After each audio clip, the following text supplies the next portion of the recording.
अंदर आ जाइए, हमें आपका ही इंतज़ार था। हमें पता है कि आप यह वीडियो हमारी वेबसाइट या यूट्यूब चैनल पर देख रहे हैं, क्योंकि आप जानना चाहते हैं कि इस तरह के दस्तावेज़ का अपोस्टिल जल्द से जल्द और आसानी से कैसे कराया जाए। तो तैयार हो जाइए और चलिए शुरू करते हैं। नमस्ते। अगर आप अभी ये वीडियो देख रहे हैं तो शायद इसलिए क्योंकि आप समझना चाहते हैं कि कहाँ और कैसे आप Texas franchise tax account status दस्तावेज का अपोस्टिल जल्द करा सकते हैं, जिसे टेक्सास सेक्रेटरी ऑफ स्टेट द्वारा नॉन रिकॉर्डेबल दस्तावेज माना जाता है। इसकी लागत और समय क्या होगा? टेक्सास अपोस्टिल ऑन ऑर्डर के लिए आपको किन चरणों का पालन करना होगा? पहली बात, टेक्सास सेक्रेटरी ऑफ स्टेट द्वारा नॉन रिकॉर्डेबल दस्तावेजों जैसे फ्रेंचाइजी टैक्स स्टेटस को आप हमें ईमेल या फैक्स नहीं कर सकते अपोस्टिल के लिए। लेकिन इसका एक अपवाद है जिसके बारे में हम थोड़ी देर में बात करेंगे।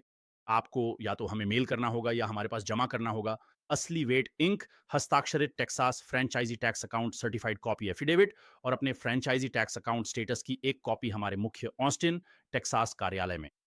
इसके अलावा सभी नॉन रिकॉर्डेबल दस्तावेज टेक्सास नोटरी पब्लिक से वेट इंक नोटरीकृत हों। आप बाहरी राज्य या देश की नोटरी इस्तेमाल नहीं कर सकते, सिर्फ टेक्सास नोटरी ही चलेगी। फिर आपको एक वकील या टेक्सास नोटरी को आपके नॉन रिकॉर्डेबल दस्तावेज पर या तो यह टेक्सास नोटरी जुरैट या पावती टेक्स्ट शामिल या संलग्न करना होगा, जैसा यहां दिखाया गया है। तो टेक्सास फ्रेंचाइजी अकाउंट स्टेटस ऐसा दिखेगा जो आपको यहां से मिलेगा। यह आमतौर पर टेक्सास के कॉम्पट्रोलर कार्यालय से मिलता है। और पेज 2 ऐसा दिखेगा या शायद यह नंबर 1 हो। आप इसे कैसे देखते हैं, इस पर निर्भर करता है ये 1 या 2 है, लेकिन ये ऐसा ही दिखेगा। ऐसी स्थिति में तो फिर आप इसे नोटरीकृत नहीं करवा सकते। आप इसे भी नोटरीकृत नहीं करवा सकते और ना ही इसका अपोस्टिल करवा सकते हैं।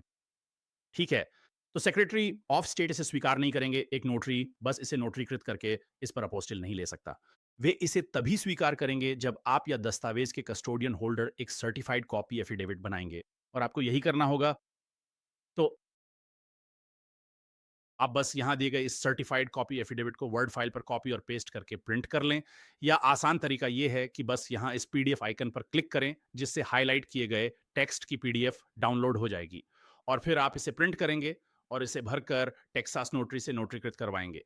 अब बहुत महत्वपूर्ण बात, इसे ठीक से भरा जाना चाहिए और नोटरी अक्सर इसमें गलती कर देते हैं, इसलिए ये ना सोचें कि उन्हें पता होगा कि ये कैसे करना है। इससे पैसा समय बर्बाद होगा, क्योंकि अगर वे गलती करते हैं तो उन्हें इसे दोबारा करने के लिए फिर से पैसे देने होंगे। तो सबसे पहले आपको यहाँ दस्तावेज धारक का पूरा नाम लिखना होगा, यानी जो भी व्यक्ति इस दस्तावेज का कस्टोडियन या रखवाला है। तो अगर आप अपनी कंपनी के सीईओ हैं, या अगर आप कंपनी के मालिक हैं, या फिर अगर आप कंपनी के एक अधिकृत अधिकारी हैं, तो जो भी व्यक्ति आपकी कंपनी या आपके व्यवसाय की ओर से इसके लिए हस्ताक्षर करने वाला है, उसे अपना पूरा नाम यहाँ लिखना होगा और फिर वे यहाँ अपने हस्ताक्षर करेंगे, क्योंकि वे दस्तावेज धारक के हस्ताक्षर हैं। ठीक है, और फिर नोटरी, ये महत्वपूर्ण है, यहीं वे गलती करते हैं। उन्हें आपका नाम ठीक उसी तरह लिखना होगा जैसे आपने यहाँ लिखा है। तो अगर आप अपना नाम जॉन डी डो लिखते हैं, तो उन्हें यहाँ भी आपका नाम जॉन डी डो ही लिखना होगा। अगर आप अपना नाम अपने मिडिल नेम के साथ जॉन डगलस डो लिखते हैं, तो उन्हें जॉन डगलस डो ही लिखना होगा। अगर वे ऐसा नहीं करते हैं तो राज्य इसे खारिज कर देगा। ये बिल्कुल एक जैसा होना चाहिए और फिर नोटरी यहाँ पर हस्ताक्षर करेगा। नोटरी एक और गलती ये करते हैं कि भले ही हम दस्तावेज धारक का नाम लिखने को कहें, पर नोटरी दस्तावेज धारक नहीं है।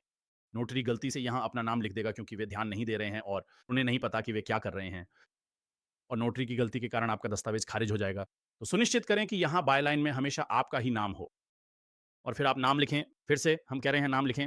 ये भी एक गलती है जो लोग अक्सर करते हैं। लोग यहाँ अपने नाम के कर्सिव हस्ताक्षर कर देते हैं।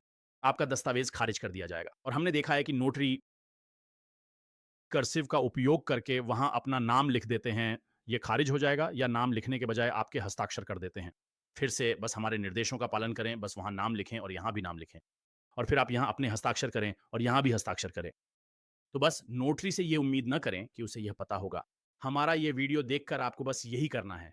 आप ज़ूम के माध्यम से अपने दस्तावेज नोटरीकृत करने के लिए टेक्सास ई नोटरी का भी उपयोग कर सकते हैं, जिसे ऑनलाइन वर्चुअल या रिमोट नोटरी भी कहा जाता है, भले ही आप अभी टेक्सास या अमेरिका में नहीं रहते हों। ऐसे में ई साइन किए और नोटरीकृत दस्तावेज हमसे संपर्क करें, पेज से अपलोड करें। आपको कुछ भी मेल करने या आने की ज़रूरत नहीं है और इस पेज से हमारे हमसे संपर्क करें। पेज पर जाने के 3 तरीके हैं। आप यहाँ क्लिक कर सकते हैं, आप इन्हें पे क्लिक कर सकते हैं और आप यहाँ क्लिक कर सकते हैं। हमारे Texas apostille on order form page पर, जिसे आप नीचे बटन पर क्लिक करके देख सकते हैं, आपको ऑनलाइन फॉर्म पूरा करना होगा। फिर इसे प्रिंट करें और प्रीपेड रिटर्न फेडेक्स या यूपीएस शिपिंग लेबल के साथ हमें भेजें या यहाँ दे जाए। ताकि हम आपके सभी दस्तावेज आपको या दुनिया में जिसे भी आप चाहें वापस मेल कर सकें। फिर से, यदि आप इलेक्ट्रॉनिक नोटरी मार्ग का उपयोग करने जा रहे हैं, तो आपको हमें कुछ भी मेल करने या देने आने की आवश्यकता नहीं है। तो फिर आप हमारे संपर्क पेज पे जाएँगे और फिर आप 3 चीज़ें अपलोड करेंगे। आप अपनी इलेक्ट्रॉनिक रूप से हस्ताक्षरित फ्रैंचाइज़ी टैक्स अकाउंट स्टेटस की एक पीडीएफ अपलोड करेंगे, यानी प्रमाणित प्रति हलफनामा, जो एक पेज का है, और फिर आपके फ्रैंचाइज़ी टैक्स अकाउंट स्टेटस की एक प्रति। तो आप 2 चीज़ें, 2 दस्तावेज़ अपलोड करें। इसके बाद आपको अपने prepaid return FedEx UPS shipping label PDF upload करनी होगी। तीसरी चीज़ जो आप अपलोड करेंगे, वह हमारे ऑन ऑर्डर फॉर्म पेज की पीडीएफ है। जब आप इस पेज पर जाएँ, तो हार्ड कॉपी प्रिंट करने के बजाय कंप्यूटर और प्रिंटर सेटिंग्स में पीडीएफ के रूप में सहेजें चुनें, और इससे आपका ऑन ऑर्डर फॉर्म पीडीएफ में बदल जाएगा। फिर इसे सहेजें और संपर्क पेज पर अपलोड कर दें। आपको कहीं ड्राइव करने की ज़रूरत नहीं, आपको कहीं उड़कर जाने की ज़रूरत नहीं है, ना कुछ मेल करना है, ना घर से बाहर जाना है। यदि आप ऐसा करने के लिए इलेक्ट्रॉनिक टेक्सास ई-नोटरी मार्ग चुनते हैं, तो आप इसे दुनिया में कहीं से भी कर सकते हैं। अगला चरण 2 है, जो हमारे शिपिंग निर्देश हैं। ये चरण 2 है। मैं आपको बताने जा रहा हूँ कि आप हमें दस्तावेज़ कैसे भेजेंगे और हम उन्हें आपको वापस कैसे भेजेंगे। तो आने-जाने की शिपिंग और आपको शिपिंग लेबल कैसे बनाने हैं और आपको क्या करना होगा। तो यह इस पर निर्भर करता है कि आप राज्य, संघीय या दूतावास स्तर के दस्तावेज़ों का अपोस्टिल करवा रहे हैं, या तीनों का। उदाहरण के लिए, यदि आप किसी गैर हेग देश के लिए जा रहे हैं, तो आपको कानूनी प्रक्रिया से गुज़रना होगा, जिसे दस्तावेज़ वैधीकरण या सत्यापन प्रक्रिया कहा जाता है। और यदि यह राज्य स्तर का दस्तावेज़ है, जैसे मान लीजिए वियतनाम या थाईलैंड के लिए जन्म प्रमाण पत्र, तो आपको इसे टेक्सास के राज्य स्तर पर, फिर अमेरिकी विदेश विभाग से करवाना होगा, और फिर उस देश के दूतावास से, और वह तीसरा चरण है। तो मैं उस सब के बारे में बताने जा रहा हूं कि आपको शिपिंग कैसे करनी है। तो अपने दस्तावेज हम तक पहुंचाने के लिए आमतौर पर केवल 2 तरीके होंगे। एक, जो सबसे आसान तरीका है और जिसकी हम 99% लोगों को सलाह देते हैं, और वह यह है कि आप अपने दस्तावेज हमारे ऑस्टिन पते पर ओवरनाइट या मेल करेंगे, जो हमारे ऑर्डर फॉर्म और शिपिंग निर्देशों में है। या यदि आप ऑस्टिन क्षेत्र में हैं, तो अपने दस्तावेज हमें दे सकते हैं। इससे प्रक्रिया तेज नहीं होती, मेल या हैंड डिलीवरी के माध्यम से समय नहीं बचता। ये वॉक इन सेवा नहीं है। आप कार्यालय आकर अपोस्टिल लेकर बाहर नहीं जा सकते। अपोस्टिल केवल टेक्सास सेक्रेटरी ऑफ स्टेट द्वारा किए जाते हैं। वॉशिंगटन D.C में अमेरिकी विदेश विभाग या उस विदेशी देश के वाणिज्य दूतावास या दूतावास में, और हम अपने D.C कार्यालय में सभी वैधीकरण करते हैं। DC के सभी विदेशी दूतावासों में, जहां दुनिया के 99% सभी विदेशी दूतावास स्थित हैं। तो मैं आपको बताने जा रहा हूं कि आपको क्या करना है।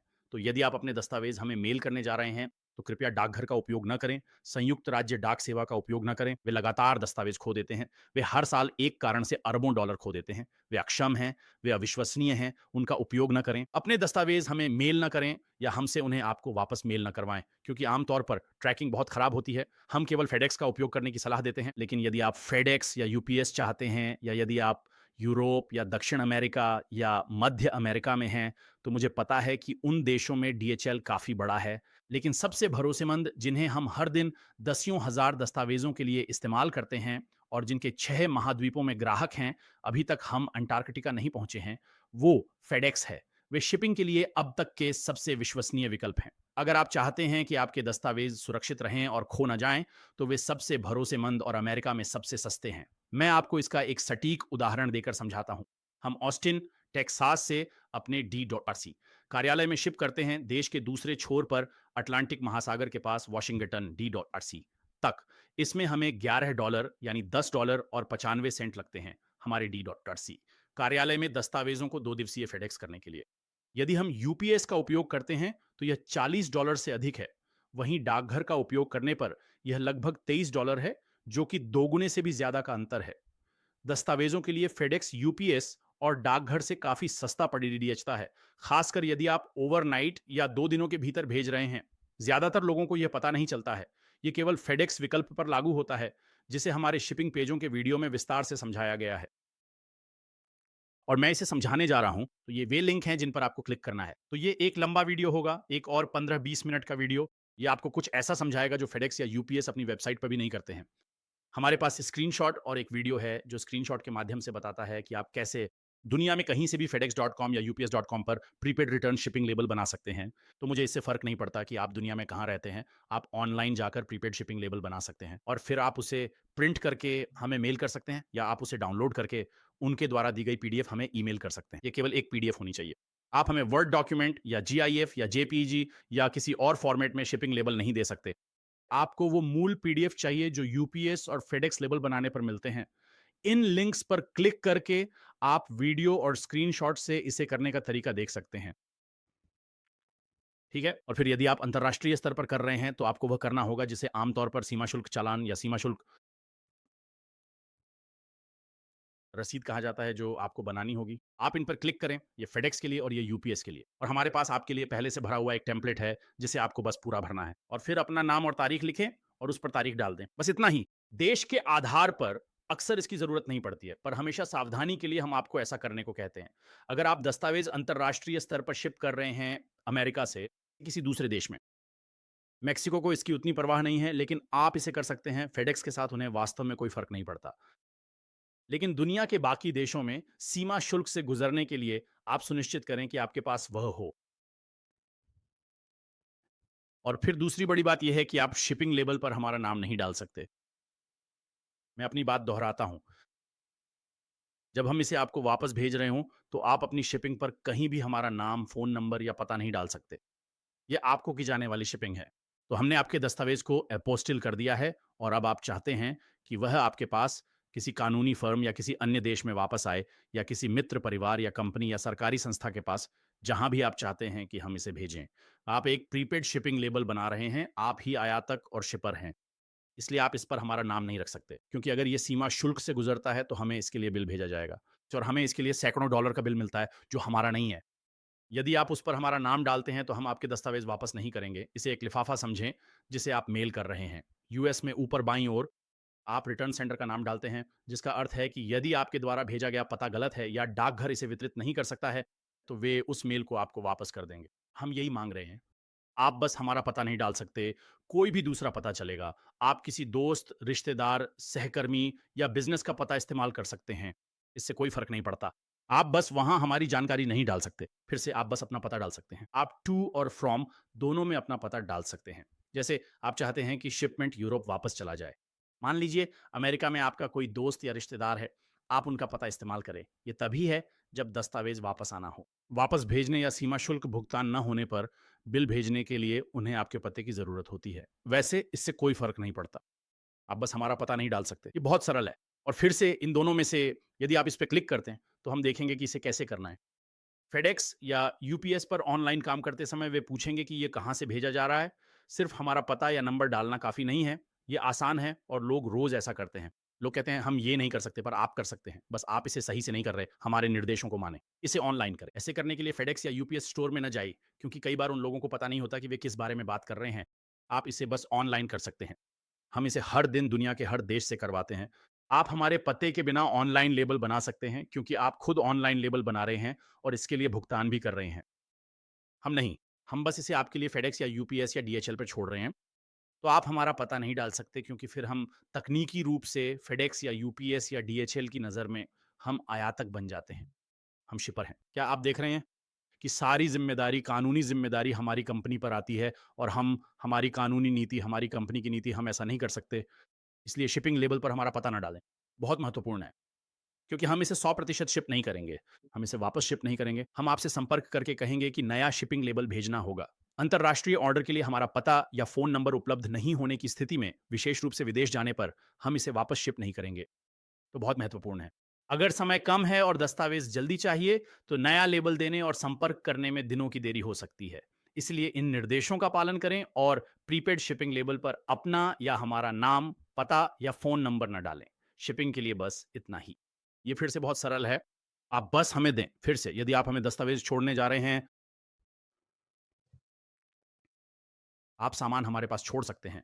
फिर हमें एक प्रीपेड शिपिंग लेबल दें और हम उन्हें आपको वापस शिप कर देंगे। यानी आप मेल नहीं कर रहे, बस छोड़ रहे हैं और वापसी मेल से चाहते हैं। बहुत से लोग ऐसा भी करते हैं।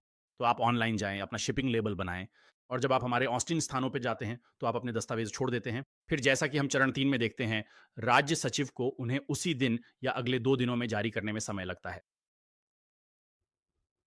या संघीय सरकार या दूतावास, फिर हम इसे आपको वापस शिप कर देंगे। तो बस इतना ही। धन्यवाद। ये चरण 3 है। मैं वर्तमान मूल्य निर्धारण के बारे में बताने जा रहा हूँ, जो हमारे पास है। और यदि आप हमें दस्तावेज़ छोड़ने जा रहे हैं, और हमारा टर्न अराउंड समय जो आज 30 नवंबर 2025 तक है, तो फिर यदि आप हमें दस्तावेज़ छोड़ने जा रहे हैं, तो आपको जो करना होगा वह ये है कि आपको हमारे उस ऑन ऑर्डर फॉर्म को प्रिंट करना होगा जो आप ऑनलाइन प्राप्त करते हैं। जिसे आप यहाँ नीचे क्लिक करने जा रहे हैं, ठीक यहाँ इस पर क्लिक करके आप हमारे ऑन ऑर्डर फॉर्म पेज पर जाएँगे। और यही वे है जिसे आप ऑनलाइन भरेंगे और फिर उसका प्रिंट आउट लेंगे। और वहाँ एक और वीडियो है जिसमें हम देखेंगे कि ऑन ऑर्डर फॉर्म और वह सब कैसे भरना है।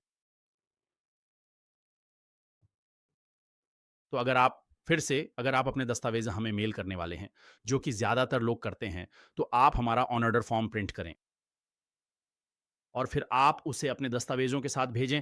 जैसा कि हमने दूसरे चरण में बताया है, आप उसे हमें भेजें। अगर आप अपने दस्तावेज़ हमें खुद आकर देने वाले हैं, जिससे प्रक्रिया तेज़ नहीं होती और मैं इसके बारे में विस्तार से बताऊँगा। अगर आप इसे हमारे ऑस्टिन ऑफ़िस में देने वाले हैं, जो कि इकलौती जगह है ह्यूस्टन या डल्लास नहीं, सिर्फ़ हमारा ऑस्टिन ऑफ़िस, तो आप वहाँ दस्तावेज़ दे सकते हैं। तो अगर आप ऑस्टिन क्षेत्र में रहते हैं, तो आपको हमारा ऑर्डर फ़ॉर्म प्रिंट करना होगा और फिर उसे अपने दस्तावेज़ों के साथ लाना होगा। और अब मैं बताने जा रहा हूँ, हमारे कट ऑन ऑफ समय के बारे में। तो उसी दिन की सेवा के लिए, इसका मतलब है कि हम आपके कानूनी दस्तावेज़ टेक्सास सेक्रेटरी ऑफ स्टेट के पास जमा करेंगे। अगर हमें आपके दस्तावेज दोपहर 12 बजे तक मिल जाते हैं, सेंट्रल स्टैंडर्ड टाइम के अनुसार, सोमवार से शुक्रवार, किसी भी बड़े संघीय या राज्य अवकाश को छोड़कर, जब भी सेक्रेटरी ऑफ स्टेट का ऑफिस खुला हो, वे संघीय और राज्य छुट्टियों के अलावा भी कई दिन बंद रहते हैं। जैसे इस साल 4 जुलाई के बाद वाले सोमवार को वे बंद थे। वह कोई संघीय अवकाश नहीं था, वे इस बुधवार को भी बंद थे। थैंक्सगिविंग से काफ़ी पहले, और वह भी कोई आधिकारिक संघीय अवकाश नहीं था। या फिर ब्लैक फ्राइडे की बात करें, तो उस दिन भी वे निश्चित रूप से पूरी तरह से बंद रहते हैं। संघीय छुट्टी ना होने पर भी वे इस हफ्ते 3 दिन बंद हैं और वे क्रिसमस के लिए 3 दिन बंद रहेंगे। उन्होंने पहले ही घोषणा कर दी है क्रिसमस ईव से 1 दिन पहले। क्रिसमस ईव संघीय अवकाश नहीं है, पर जब वे बंद होंगे, हम दस्तावेज़ जमा नहीं कर पाएँगे। इसे ध्यान में रखें ताकि आप समय सीमा जानते हों। जब तक सेक्रेटरी ऑफ स्टेट का ऑफिस खुला ना हो, कोई भी कंपनी दस्तावेज़ जमा नहीं कर सकती। मैं बस स्पष्ट कर दूं कि अगर हमें आपके दस्तावेज़ दोपहर 12 बजे सीएसटी समय तक सोमवार से शुक्रवार के बीच मिल जाते हैं, तो हम उन्हें उसी दिन टेक्सास राज्य के पास जमा करने की पूरी गारंटी देते हैं। फिर उनके काम पूरा करने के समय के आधार पर वे बदलते रहते हैं। हम इसे नियंत्रित नहीं करते। कोई भी कंपनी या व्यक्ति यह नियंत्रित नहीं करता कि वे कितनी जल्दी काम पूरा करेंगे। अभी के अनुसार, और हम इसे हर महीने बदलते हैं। जैसे अभी कुछ ही घंटों में यह दिसंबर 2025 में बदल जाएगा। तो अगर आप भविष्य में ये वीडियो देख रहे हैं 2026 में या 2027 में, तो इस वीडियो में आप जो देख रहे हैं उसे भूल जाइए। इस पेज पर यहाँ जो लिखा है, वही सेक्रेटरी ऑफ स्टेट के लिए वर्तमान समय होगा और मैं अपने उदाहरणों में इसके बारे में विस्तार से बताऊंगा। तो अभी के अनुसार नवंबर 2025 में सेक्रेटरी ऑफ स्टेट को दस्तावेजों पर अपोस्टिल जारी करने में 0 से 2 कार्य दिवस लगते हैं और मैं समझाऊंगा कि 0 दिनों का क्या मतलब है। ठीक है, तो हम यहाँ कुछ स्थितियां देते हैं। तो अगर हमें आपके कागजात मेल या ड्रॉप ऑफ के जरिए सेंट्रल टाइम के दोपहर तक मिल जाते हैं, तो हम आपके दस्तावेज जमा कर देंगे। फिर यह संभव है, हालांकि निश्चित नहीं, कि सेक्रेटरी ऑफ स्टेट उसी दिन आपका अपोस्टिल जारी कर दे। तो उसी दिन का मतलब है 0, यानी हमें आपका दस्तावेज उस दिन दोपहर तक या उससे पहले मिल जाएगा। हम उसे उसी दिन जमा करेंगे और वे उसे उसी दिन जारी कर सकते हैं और हम उसे ठीक उसी दिन आपको वापस मेल कर देंगे, यानी 0 दिन। या हमारे दस्तावेज जमा करने के बाद उन्हें आपको जारी करने में कम से कम 2 कार्य दिवसों का समय लग सकता है। ठीक है? तो मैं यहाँ हमारे उदाहरणों को समझाने जा रहा हूँ। तो पहला परिदृश्य, हमें सोमवार को दोपहर या हमारे central standard time cut on off समय तक आपके दस्तावेज मिलते हैं और फिर हम उसी दिन इसे फाइल कर देते हैं। सेक्रेटरी ऑफ स्टेट या तो उसी दिन आपके दस्तावेजों पर अपोस्टिल जारी करेंगे, जो कि 0 दिन है। वे इसे अगले कार्य दिवस पर कर सकते हैं, जो 1 दिन या 2 कार्य दिवस है। तो सबसे खराब स्थिति में आपको ये बुधवार को मिलेगा और वापस मेल किया जाएगा। तो वह आपका वह है। सबसे अच्छी स्थिति, अगर हमें आपका दस्तावेज़ 12 बजे तक मिल जाता है, ठीक है।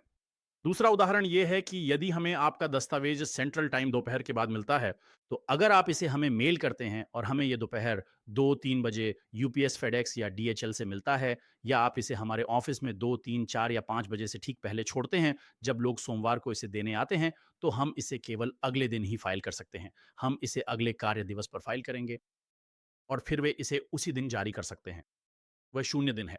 वे इसे अगले कार्य दिवस 1 दिन या 2 कार्य दिवसों में जारी कर सकते हैं। तो सबसे खराब स्थिति में हम इसे ले सकते हैं और उस गुरुवार को आपको वापस मेल कर सकते हैं। तो फिर से दोनों परिदृश्यों में यदि हमें आपका दस्तावेज़ सोमवार को मिलता है, चाहे दोपहर से पहले या दोपहर के बाद, ये बुधवार या गुरुवार होगा। तो फिर से बिल्कुल खराब स्थिति, जब तक कि कोई ज़ॉम्बी सर्वनाश या ऑर्क विद्रोह या एलियन आक्रमण ना हो, यदि आप इसे सोमवार को करते हैं, तो ये आपको गुरुवार को वापस मेल कर दिया जाएगा। सबसे खराब स्थिति, सबसे अच्छी स्थिति, इसे सोमवार को आपको वापस मेल किया जा सकता है। तो बस इसे समझने के लिए और मैं इस पर पर्याप्त जोर नहीं दे सकता। यदि आप ऑस्टिन में हमारे मुख्य कार्यालय की यात्रा कर रहे हैं, आपको मेल करने के बजाय अपने दस्तावेज़ छोड़ना प्रक्रिया को तेज़ नहीं करता है।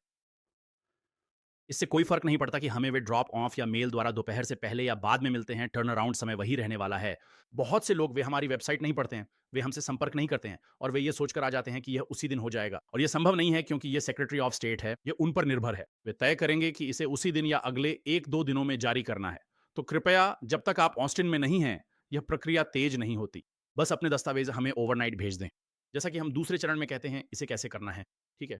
और फिर ये कीमतें आज की तारीख तक हैं। ये अगले साल 2026 या 2027 या 2028 में बदल सकते हैं, जब भी आप ये वीडियो देख रहे हों, लेकिन इस वीडियो में जो कहा गया है, उस पर ना जाइए। यहाँ जो कहा जा रहा है, उस पर जाएँ। यहाँ जो कुछ भी लिखा है, ठीक यहाँ, इस समय यहाँ जो कुछ भी लिखा है, वही वर्तमान मूल्य निर्धारण है। तो पहले दस्तावेज़ के लिए यदि आपको सेक्रेटरी ऑफ स्टेट में अपोस्टिल के लिए एक दस्तावेज़ की आवश्यकता है, तो ये $95 है और इसमें सभी फाइलिंग शुल्क शामिल हैं। तो आप हमें चेक नहीं लिखते या मनी ऑन ऑर्डर या कैशियर चेक। आप हमें राज्य फाइलिंग शुल्क के लिए पैसे नहीं भेजते हैं। और आप कागजी कार्रवाई नहीं करते हैं। आप हमें राज्य का फॉर्म नहीं भेजते। हमारे अपने फॉर्म हैं और हम फाइलिंग शुल्क का भुगतान करते हैं। तो ये सिर्फ़ $95 है, बस इतना ही। कोई टैक्स नहीं है। ये सिर्फ़ $95 फ्लैट है। बस इतना ही देना है और यदि 1 से अधिक है तो इसमें छूट दी जाती है। ये एक आसान चार्ट है। एक दस्तावेज़ के लिए 95 हैं। अगर 2 दस्तावेज़ अपोस्टिल कराने हैं तो ये एक ही समय पर है। तो ये एक 170 है। 3 के लिए 245 और इसी तरह आगे भी। ये अभी की कीमतें हैं और फिर से हर अतिरिक्त दस्तावेज़ $75 का है। जब आप ऑर्डर के लिए तैयार हों, तो बस इस बटन पर क्लिक करें और यह आपको टेक्सास अपोस्टल्स के ऑर्डर फॉर्म पेज पर ले जाएगा। ये केवल टेक्सास के लिए ही है। अब ये संघीय मूल्य निर्धारण या कॉर्पोरेट मूल्य निर्धारण, कॉर्पोरेट दस्तावेजों को अपोस्टिल करने के लिए टेक्सास कॉर्पोरेट मूल्य निर्धारण या दूतावास शुल्क के लिए नहीं है। ये विशेष रूप से केवल टेक्सास के सेक्रेटरी ऑफ स्टेट और टेक्सास के दस्तावेजों के लिए है। तो वे दस्तावेज जो टेक्सास नोटरी द्वारा नोटरीकृत हैं या वे दस्तावेज जो टेक्सास की किसी संस्था से जारी किए गए थे, जैसे कि शहर, राज्य, काउंटी या राज्य सरकार, जैसे टेक्सास जन्म प्रमाण पत्र, मृत्यु प्रमाण पत्र, विवाह लाइसेंस, तलाक का डिक्री, आपराधिक रिकॉर्ड की जांच, ड्राइविंग लाइसेंस, आप जानते हैं पावर ऑफ अटॉर्नी, ऐसी ही चीजें। तो ये तीसरा चरण है। धन्यवाद।